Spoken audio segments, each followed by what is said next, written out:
نحمده ونصلي على رسوله الكريم. أما بعد فأعوذ بالله من الشيطان الرجيم. بسم الله الرحمن الرحيم. يا أيها الذين آمنوا كتب عليكم الصيام كما كتب على الذين من قبلكم لعلكم تتقون. صدق الله العظيم. اللہ رب العزت کا یہ خاص فضل و کرم ہے کہ اس نے ہمیں اپنی زندگی میں یہ موقع عطا فرمایا کہ رمضان المبارک کا بابرکت مہینہ زندگی میں ایک بار پھر آ رہا ہے. رمضان المبارک کے آنے سے پہلے نبی صلی اللہ علیہ وسلم یہ دعا مانگا کرتے تھے: اللہم بارک لنا فی رجب و شعبان و بلغنا رمضان. کہ اے اللہ ہمیں رجب اور شعبان میں برکت عطا فرما اور رمضان تک پہنچنے کی ہمیں توفیق عطا فرما. یعنی نبی صلی اللہ علیہ وسلم کو رمضان تک پہنچنے کا ایک انتظار رہتا ہے. اور پھر ایک مرتبہ ایسا ہوا کہ نبی صلی اللہ علیہ وسلم باقاعدہ رمضان سے پہلے صحابہ اکرام رضوان اللہ مجمعین کو جمع فرما کے تو رمضان کے بارے میں تربیت فرماتے تھے کہ یہ مہینہ ہے کیسا، اس کی کیا عظمت ہے، اس میں کیا کام کرنے چاہیے. یہ نبی صلی اللہ علیہ وسلم باقاعدہ سمجھاتے تھے. چنانچہ حدیث کی کتاب ہے بیہقی، اس میں ایک مکمل خطبہ نبی صلی اللہ علیہ وسلم کا موجود ہے جو نبی صلی اللہ علیہ وسلم نے رمضان المبارک شروع ہونے سے ایک دن پہلے صحابہ اکرام کو جمع کر کے ارشاد فرمایا. اور وہ مکمل خطبہ حدیث کی اس کتاب میں موجود ہے.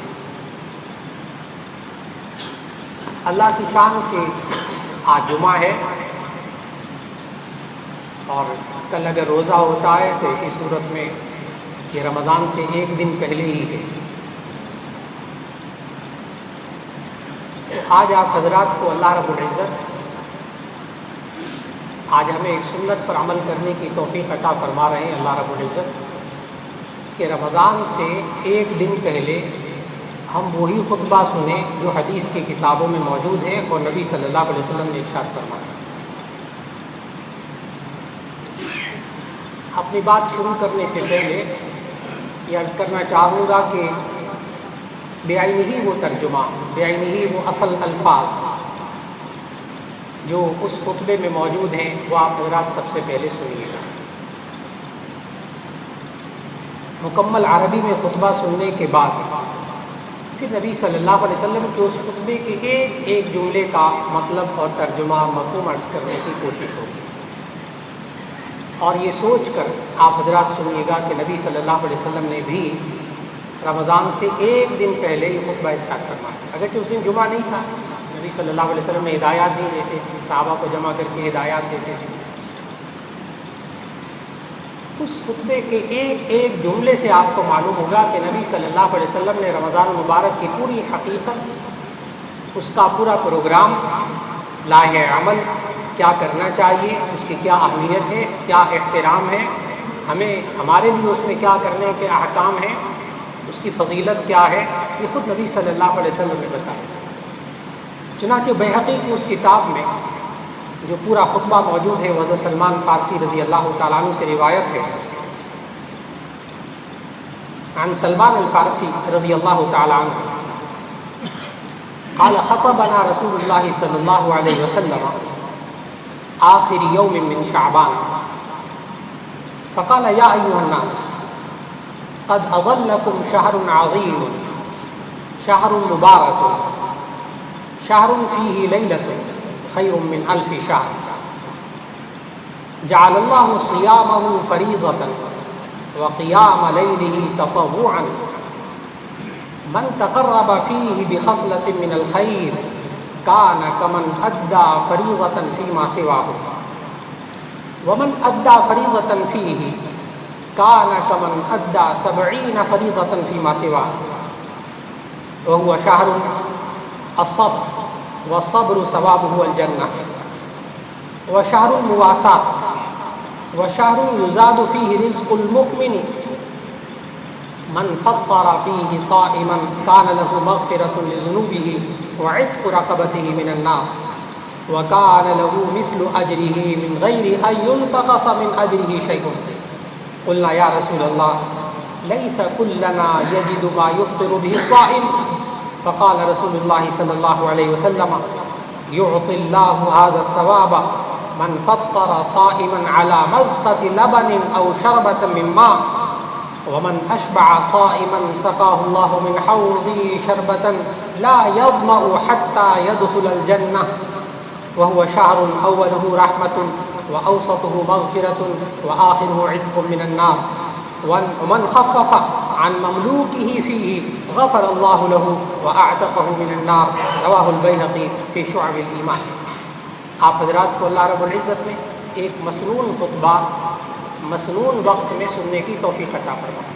اس پر الحمدللہ کہتے ہیں کہ نبی صلی اللہ علیہ وسلم نے بھی یہ ایک دن پہلے خطبہ دیا رمضان سے اور آج ایک دن پہلے اور وہ الفاظ آپ نے سنے جو حضرت سلمان فارسی رضی اللہ تعالیٰ عنہ نے مکمل خطبے کے نقل فرمائے نبی صلی اللہ علیہ وسلم سے مستند حدیث. اب اس کے ایک ایک جملے کو عرض کرنا مقصود ہے. حضرت سلمان فارسی رضی اللہ تعالیٰ عنہ سے روایت قال خطبنا رسول اللہ صلی اللہ علیہ وسلم من آخر یوم من شعبان کہ نبی صلی اللہ علیہ وسلم نے شعبان کے آخری دن ہم سے خطبہ ارشاد فرمایا. فقال یا ایھا الناس قد اظلکم شہر عظیم پھر فرمایا کہ اے لوگو تم پر ایک عظیم مہینہ بہت بڑا مہینہ عظمت والا مہینہ سایہ کرنے والا ہے. اظلکم تم پر سایہ کرنے والا شہر المبارک یہ بابرکت مہینہ ہے. شہر فیہ لیلۃ خیر من الف شہر یہ ایسا مہینہ ہے جس میں ایک رات ہے جو 1000 مہینوں سے بہتر ہے. آپ اس جملے کا مطلب فوراً سمجھ گئے ہوں گے. لیلۃ القدر لیلۃ القدر خیر من الف شہر کہ شب قدر 1000 مہینوں سے بہتر ہے. اس میں عبادت کرنا 1000 مہینوں سے بہتر ہے. شب قدر کے بارے میں انشاءاللہ اللہ توفیق دے گا آئندہ جمعوں میں اس کی تفصیلات وہ سامنے آئیں گی. فی الحال صرف اس خطبے کو میں عرض کرنا چاہتا ہوں کہ خطبہ اور اس کا ترجمہ آج کی نشست میں مکمل ہو جائے. پھر فرمایا جعل اللہ صیامہ فریضۃ وقیام لیلہ تطوعا اللہ تعالیٰ نے اس مہینے کے روزوں کو فرض قرار دیا ہے. وقیام لیلہ تطوعا اور رات کے کھڑے ہونے کو تطوع نفلی عبادت قرار دیا ہے.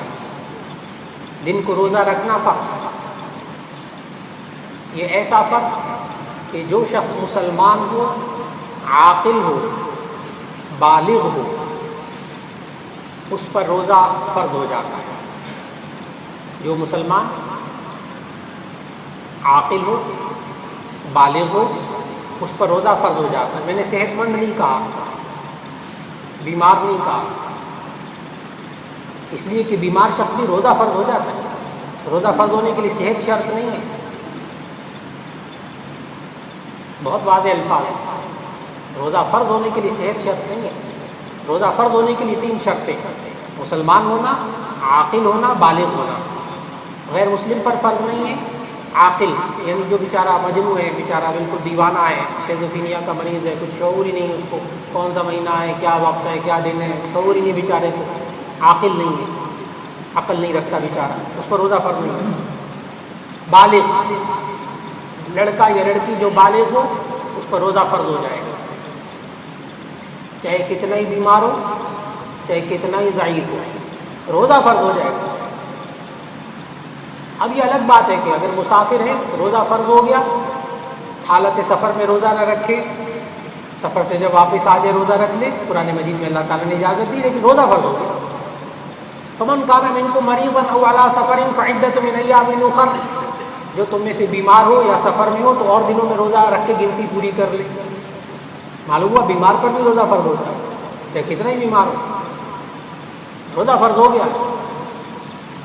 ہاں اگر روزہ قضا نہیں کر سکتا ساری زندگی، ڈاکٹر کہتے ہیں اب آپ اتنی عمر کے حصے میں پہنچ چکے ہیں اور ایسی بیماری لاحق ہے شاید اب آپ روزہ نہ رکھ سکیں کبھی، کوئی حرج نہیں، اس کا فدیہ، ہر روزے کا فدیہ 2 کلو گندم ایک روزے کے بدلے میں یا اس کے پیسے دے دیے جائیں۔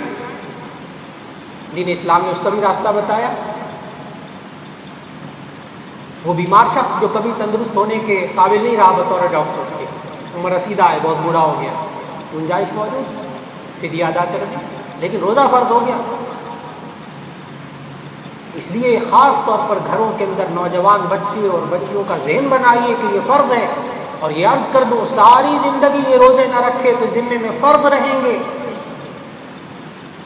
یہ توبہ اور استغفار سے بھی معاف نہیں ہوتے، یہ قضا کرنے پڑیں گے پھر زندگی میں۔ جس نوجوان کا روزہ رہ گیا وہ قضا کرنا اس کے ذمہ لازم ہے موت سے پہلے پہلے، مرنے کے بعد اللہ تعالیٰ حساب جانے، لیکن جو شرعی مسئلہ تھا وہ عرض کر دیا۔ اس لیے بچے اور بچوں کا ذہن بنائیے کہ جو بالغ ہو چکے ہیں ان پر روزہ فرض ہے۔ جعل اللہ صیامہ فریضۃ، اللہ تعالیٰ نے اس کے روزے کو فرض قرار دیا ہے۔ وقیام لیلہ تطوعا، اور رات کی عبادت کو، تراویح کو، تطوع نفلی عبادت جو نبی صلی اللہ علیہ وسلم نے پڑھی تو اس لیے وہ سنت ہو گئی، اور بہت تاکید فرمائی تو سنت مؤکدہ ہو گئی، تو تراویح پڑھنا سنت مؤکدہ، روزہ رکھنا فرض۔ بعض ہمارے ساتھی ہوتے ہیں بس اوقات گھروں میں مائیں بھی کہہ دیتی نوجوانوں کو تراویح تو پڑھتے نہیں، روزے کا کیا فائدہ، وہ نوجوان اگلے دن روزہ بھی نہیں رکھتا۔ جی نہیں، روزہ فرض تو ایک الگ عبادت، تراویح سنت۔ تراویح اگر چھوٹے گی تو سنت چھوٹے گی، اس کی قضا نہیں ہے، لیکن فرض روزہ ہے، روزے کو نہ چھوڑا جائے، تراویح سنت۔ پھر فرمایا نبی صلی اللہ علیہ وسلم نے آگے خطبے میں، من تقرب فیہ بخصلۃ من الخیر کان کمن ادی فریضۃ فیما سواہ، جو بندہ کوئی بھلائی کا کام، کوئی نیکی کا کام اس مہینے میں کرتا ہے، کان کمن ادی فریضۃ فیما سواہ، اس کو رمضان کے علاوہ فرض کام کرنے کے برابر ثواب ہے۔ رمضان میں آپ نفلی کام کریں، 2 نفل پڑھیں، آپ کو ثواب فرض کام کرنے کے برابر۔ آپ 10 روپے خیرات کریں، آپ کو فرض عبادت کے برابر ثواب ملے گا۔ آپ قرآن حکیم پڑھیں، نیکی کریں، کسی کے ساتھ تعاون کیجیے، آپ کو فرض کے برابر ثواب مل رہا ہے۔ اگر کوئی نفلی کام کرے تو رمضان میں اس کا ثواب اس طرح ہے جیسے کہ اور مہینوں کے اندر کوئی فرض کام کرے۔ پھر فرمایا ومن ادى فریضۃ کان کمن ادى 70 فریضۃ فیما سواہ، اور جو شخص رمضان میں فرض ادا کرے وہ اور دنوں میں 70 فرض ادا کرنے کے برابر اس کو ثواب ملے گا۔ آپ اندازہ لگائیے گا، رمضان میں آپ 1 فرض نماز پڑھیں گے، اللہ تعالیٰ نے وہ تو فرمایا ہے نا کہ یہ بندہ ایک نیک کام کرے تو اس کو 10 نیکیوں کے برابر ثواب ہے، لہذا 5 نمازیں آپ پڑھتے ہیں دن میں، 50 نمازوں کا ثواب عام دنوں کے اندر، عام دنوں کے اندر 50 نمازوں کا ثواب ہر روز، اور رمضان کے اندر 1 فرض ادا کریں گے تو 70 فرضوں کے برابر ثواب ملے گا۔ اس لیے رمضان میں جو آپ فرض نماز پڑھیں گے، رمضان میں جو آپ فرض روزے رکھیں گے، رمضان میں جو آپ فرض زکوٰۃ ادا فرمائیں گے اور دوسرے فرائض آپ ادا کریں گے رمضان کے اندر، وہ 70 فرض ادا کرنے کے برابر ثواب اس کا۔ پھر فرمایا وَهُوَ شَهْرُ الصَّبْرِ وَالصَّبْرُ ثَوَابُهُ الْجَنَّةُ، فرمایا کہ یہ صبر کا مہینہ ہے، رمضان یہ صبر کا مہینہ ہے، وَالصَّبْرُ ثَوَابُهُ الْجَنَّةُ، اور صبر کا ثواب جو ہے وہ جنت ہے۔ صبر کا معنی ہوتا ہے رکنا، رکنا، لفظی مطلب صبر کا معنی رکنا، اور انسان کوئی تکلیف پہنچے، کوئی دکھ پہنچے، کوئی مشقت پہنچے، یہ انسان اس پر اپنے منفی رد عمل ہے، نیگیٹو ری ایکشن، منفی رد عمل سے اپنے آپ کو روک لے. ایسی بات نہ کہے جس سے کہ اللہ ناراض ہو جائے، ایسا کام نہ کرے جس سے اللہ ناراض ہو جائے. اس کو صبر کہتے ہیں. یہ انسان رمضان کے اندر تکلیف برداشت کرتا ہے، بھوک برداشت کرتا ہے، پیاس برداشت کرتا ہے، حلال چیزوں سے رک جاتا ہے. اس لیے قرآن مجید کی ایک آیت میں روزے کو خود صبر کہا گیا ہے. سورہ بقرہ میں وَاسْتَعِینُوا بِالصَّبْرِ وَالصَّلَاةِ، وَاسْتَعِینُوا بِالصَّبْرِ وَالصَّلَاةِ، تم صبر اور نماز سے مدد طلب کرو. تو یہاں بعض مفسرین نے لکھا ہے یہاں صبر سے مراد روزہ ہے، کہ روزے اور نماز سے مدد طلب کرو. کہ صبر جو ہے اس کا مطلب رکنا، یہ کھانے پینے سے رک جاتا ہے، حلال چیزوں سے رک جاتا ہے، مشقت اٹھانے پر شکایت شکوہ کرنے سے رک جاتا ہے صبر. اور مفسرین نے یہاں صبر کا ایک اور معنی بیان فرمایا کہ صبر کا معنی ہے رکنا. صبر کا معنی ہے رکنا. یہ انسان روزے کے اندر گناہوں سے رک جاتا ہے، غیبت سے رک جاتا ہے، خاص طور پر غیبت سے رک جاتا ہے، جھوٹ سے رک جاتا ہے. اس لیے کہ نبی صلی اللہ علیہ وسلم نے یہاں تک ارشاد فرمایا من لم يدع قول الزور والعمل به فليس لله حاجة ان يدع طعامه وشرابه. جو شخص جھوٹ بولنا اور اس پر عمل کرنا نہ چھوڑے روزے کے اندر، خاص طور پر جو بندہ جھوٹ بولنا اور اس پر عمل کرنا نہ چھوڑے روزے میں، فلیس للہ حاجۃ ان یدع طعامہ وشرابہ، اللہ کو کوئی ضرورت نہیں اس کا کھانا پینا چھوڑنے کی. اتنے سخت الفاظ فرمائے. تو یہ انسان روزے کے اندر گناہوں سے رکتا ہے، پورا رمضان خاص طور پر گناہوں سے رکتا ہے. اور میں عرض کروں کہ جب یہ روزہ رکھتا ہے، 5 وقت نماز پڑھتا ہے رمضان میں، تو اس کی کیفیت کیا ہو جاتی ہے؟ صرف یہ کیفیت کہ میں نے نماز پڑھنی ہے، فجر کی نماز پڑھنی ہے، ظہر کی پڑھنی ہے، عصر کی پڑھنی ہے، مغرب کی پڑھنی ہے، عشاء کی پڑھنی ہے، روزہ رکھا ہوا فکر ہے. یہ بدن اور کپڑے پاک رکھتا ہے نوجوان، اللہ تعالیٰ سینکڑوں گناہوں سے بچاتا ہے رمضان. وہ شہر الصبر، یہ صبر کا مہینہ ہے، گناہوں سے رکنے کا مہینہ ہے. اور وہ صبر جو آپ کے مفہوم ذہن میں ہے وہ صبر بھی یہاں مراد ہے. والصبر ثوابہ الجنہ، اور صبر کا جو ثواب ہے وہ جنت ہے.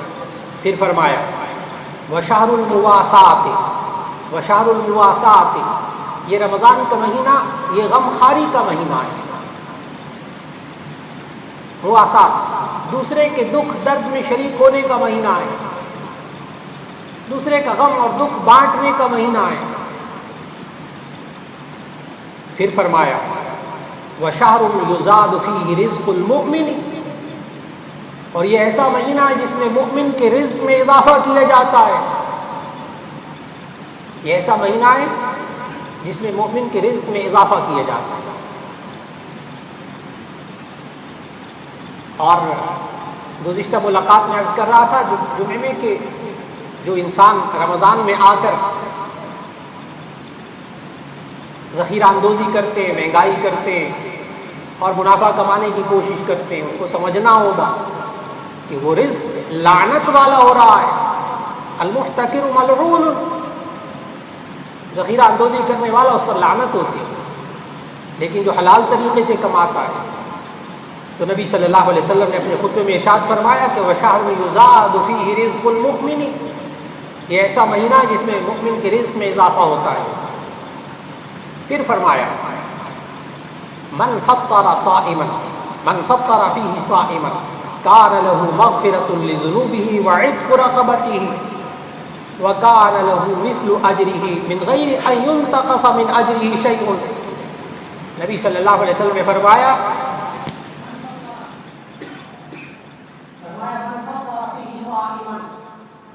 جو شخص کسی روزے دار کا روزہ افطار کرواتا ہے، روزہ کھلواتا ہے، لہو مغفرۃ لذنوبہ، اس کے گناہ بخش دیے جاتے ہیں، وعتق رقبتہ من النار، اور جہنم کی آگ سے اس کی گردن آزاد ہو جاتی ہے، وکان لہ مثل اجرہ، اور اس روزہ کھلوانے والے کو روزہ کھلوانے والے کے برابر ثواب ملتا ہے، من غیر ان ينتقص من اجرہ شیء، اس روزہ کھولنے والے کے ثواب میں کمی کیے بغیر. یہاں آپ کو ایک سوال کا جواب مل رہا ہوگا، بعض لوگ دوسروں کیا روزہ نہیں کھولتے، ایسے سارا ثواب دوسروں مل جائے جو روزہ کھلوائے. بعض دوسروں کا روزہ افطار نہیں کرتے لیکن اپنے گھر میں روزہ افطار کرتا ہے، ضرور ثواب مل جائے گا۔ نبی صلی اللہ علیہ وسلم نے جواب دے دیا، جناب دوسرے کو ثواب ملے گا، اللہ کی رحمت بہت وسیع ہے، اللہ کی رحمت کو اپنے ذہن سے نہ ناپیں۔ من غیر ان ينتقص له من اجره شيء، اس روزہ کھلوانے والے کے اکاؤنٹ میں روزے دار کے برابر ثواب ملے گا اور اس روزہ کھولنے والے کے ثواب میں کوئی کمی نہیں ہے۔ لہٰذا یہ انسان دوسرے انسان کو روزہ افطار کروائے، اس کی ترغیب بھی نبی صلی اللہ علیہ وسلم نے۔ آپ سوچتے ہو کہ مہنگائی کے دور میں افطاریاں کون کروائے؟ آپ کے دل میں فوراً ایک سوال آئے، اس مہنگائی کے دور میں کہاں افطاریاں کروائیں جناب؟ قربان جائیے، یہی سوال جواب کے لیے میں اس وقت آج آیا ہے 1500 سال کے بعد، یہ اسی نشست میں صحابہ کے دل میں سوال آیا، یہی سوال اسی خطبے میں موجود ہے۔ اللہ یا رسول اللہ لیس کلنا یجد ما یفطر به الصائم، ہم نے عرض کیا ہے اللہ کے رسول، ہم میں سے ہر شخص کو اتنا نہیں پاتا کہ روزے دار کو روزہ افطار کروائے۔ میں نے عرض کیا آپ کے دل میں تو مہنگائی کے دور میں سوال ہے، صحابہ اس دور میں کیا سوال کر رہے ہیں؟ یا رسول اللہ ہمارے پاس میں ہر ایک شخص کو اتنا نہیں استطاعت ہے کہ وہ روزے کروائے دوسروں کے۔ نبی صلی اللہ علیہ وسلم نے جواب کیا دیا؟ اب یہ جواب ہے جو افطار پارٹیوں کا جواب ہے، جو آج کل ایک روش چل چکی ہے۔ ایک نیکی کے کام کو جس طرح رخ دیا گیا اور جس طرح ایک اس کے اندر سے جو روح ہے دینی اور جو ثواب کی روح ہے وہ افطار پارٹیوں جو نکال دی ہے، اس کا جواب آپ کو ملے گا نبی صلی اللہ علیہ وسلم کی ارشاد میں۔ فرمایا نبی صلی اللہ علیہ وسلم نے اس سوال کے جواب میں جب کہا کہ نہیں سکول نہ یہ تو ما یفطر بالصائم، ہم میں سے ہر شخص کو نہیں اتنا مال پاتا کہ لوگوں کے روزے افطار کروائے۔ وقال رسول اللہ صلی اللہ علیہ وسلم، تو نبی صلی اللہ علیہ وسلم نے ارشاد فرمایا یعطی اللہ هذا الثواب من فطر صائما على مذقة لبن او شربة من ماء، فرمایا اللہ تعالیٰ یہ روزہ کھلوانے کا ثواب پورا کا پورا عطا فرما دے گا۔ من فطر صائما، جو کسی روزے دار کو روزہ کھلوائے علی مذقة لبن، ایک گھونٹ دودھ کے ساتھ، اور شربت من ماء، یا پانی کے گھونٹ کے ساتھ روزہ کھلوائے، یہ کتنے پیسے خرچ ہو گئے؟ پانی کا گھونٹ پلا دیجیے روزہ افطار کروانے کے لیے دوسرے۔ صحابی نے کیا سوال کیا، نبی صلی اللہ علیہ وسلم نے کیا جواب دیا؟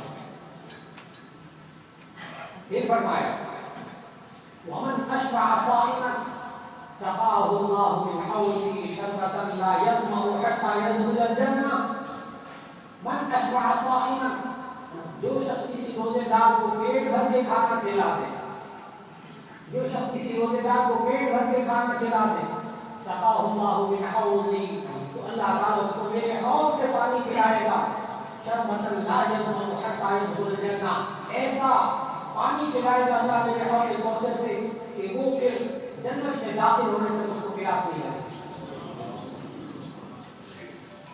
یہ انسان سوچ کر روزہ افطار کر رہا ہے، اس میں سادگی لائے، اس میں فضول خرچی نہ ہو۔ ہاں اللہ توفیق دے، طرح طرح کی نعمتیں ضرور مہیا کی جائے، لیکن یہ جو افطار پارٹیوں کا ماحول بن گیا اور الزام لگانے کے بجائے آپ خود اپنے آنکھوں سے دیکھیں گے اور دیکھتے رہے زندگیوں کے اندر، یہ تو مشہور افطار پارٹیاں ہوتی ہیں، وہ بیچارے روزہ دار کو اذان سے پہلے منہ میں نہیں ڈال سکتے، لیکن کھانا نصف سے زیادہ مکمل کرنے والے کون لوگ ہوتے ہیں؟ یہ دیکھنے کو ملتا ہے، یہ سوچنے کو ملتا ہے۔ اور پھر روزے کا جو مقصد ہے ایک دوسرے کا احترام ہے، ایک دوسرے کا اکرام ہے، ایک دوسرے کو کھانا کھلائے، نہ یہ کہ روزہ افطار کرنے کے لیے افطار پارٹی میں جائے وہ ڈھکن پہ دوسروں کو بھی زخمی کر رہا ہے، اس نے روزہ کیا رکھا ہوا ہے؟ میں نے اس کیا کہ افطار پارٹیوں کے اندر سے روح نکل گئی۔ ہاں اگر افطار پارٹیوں کے اندر وہی چیز روح ہو موجود کہ ہاں ثواب حاصل کرنے کی نیت ہے اور اس میں اخلاص موجود ہو، روزے دار شریک ہو، تو یقیناً اس سب کا ثواب ضرور ملے گا۔ پھر نبی صلی اللہ علیہ وسلم نے فرمایا وَهُوَ شَهْرٌ أَوَّلُهُ رَحْمَةٌ وَأَوْسَطُهُ مَغْفِرَةٌ وَآخِرُهُ عِتْقٌ مِنَ النَّارِ، کہ یہ ایسا مہینہ ہے جس کا پہلا مہینہ رحمت کا ہے، اور دوسرا پہلا عشرہ رحمت کا ہے، اور دوسرا عشرہ مغفرت کا ہے، اور تیسرا اور آخری عتق من النار جہنم سے آگ سے آزادی کا اشارہ. یہ جو نبی صلی اللہ علیہ وسلم نے 3 دہائیوں میں پہلے 10 دن، دوسرے 10 دن، تیسرے 10 دن، یہ جو نبی صلی اللہ علیہ وسلم تقسیم فرمائی یہ اسی خطبے میں موجود ہے.